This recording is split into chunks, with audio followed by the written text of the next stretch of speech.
Good afternoon and welcome to Business. My name is Darryl Kwao. Deputy Minister for Finance Kweku Kwarteng has hinted that government may adjust taxes on aircraft spare parts.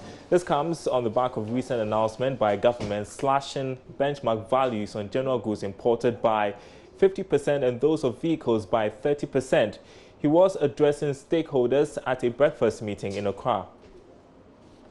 Airlines have over the years lamented on the high duties charged on imported spare parts for aircraft. Airline operators say the charges have been pegged at 40%.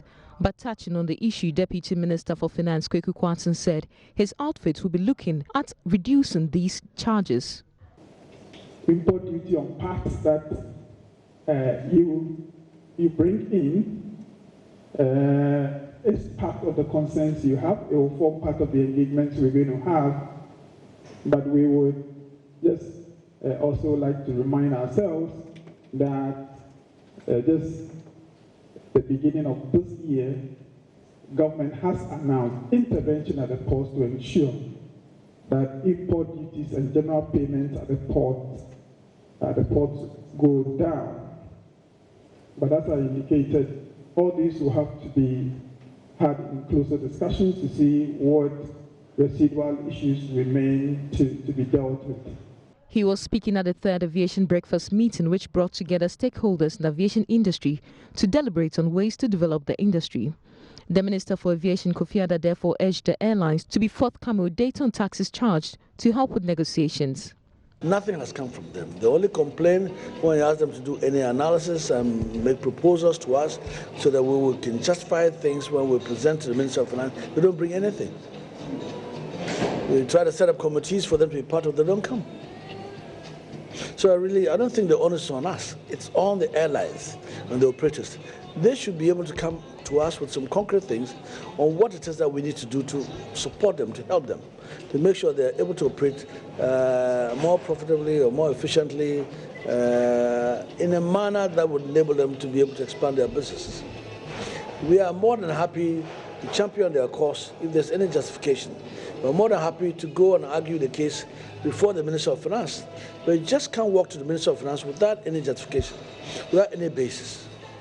And we need the data from them as to how adversely it impacts on their operations. But that they're not forthcoming. And I think perhaps we need to engage them in a different approach. The theme for this year's breakfast meeting was building synergy for sustainable growth in aviation. For Joy Business. Now, the Ghana Commodity Exchange has revealed plans to rope in 1 million soybean farmers onto its trading platform by 2020. This follows the introduction of soybeans in addition to maize as part of crops traded. Chief Executive of the exchange, Dr. Kadir Alpha, explained the exchange is partnering some commercial banks to support farmers financially. Is one of the highly demanded staples, with Ghana importing about 175,000 tons annually, representing 50% of its consumption. The Ghana Commodity Exchange, which is already trading in maize, is expecting the introduction of soya beans onto its trading platform to boost production of soya bean in the country. Chief Executive of the exchange, Dr. Kadir Alpha, explained that its partnership with commercial banks will enable it to render assistance to the farmers. We also have the banks who have come individually with different borrowing rates.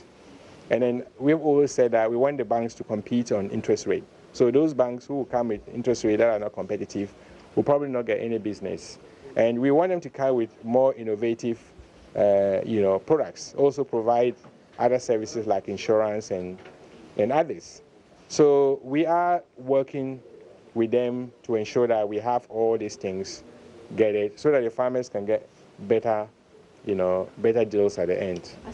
Trading is expected to begin in the next 3 months, with each 50-kilogram bag of soya bean expected to be sold at an average of 90 cedis, depending on the market origin. For Joy Business, Karen Dodu. And we have the latest news from the extractive sector and from the capital market on the marketplace at 1 o'clock. Do stay tuned. It's back to you, Daniel. Thanks, Darryl. Interesting news coming in from the capital market with Reverend SEC Daniel Obami Tete. You want to stick around for what he has to say about the developments in the capital market. All right. That's coming up on top of the hour. However, now you can expect Baba to bring you news about 24 referees who will be officiating this June's African Cup of Nations, as Ghana has only one one representation. All right then, more on that after this.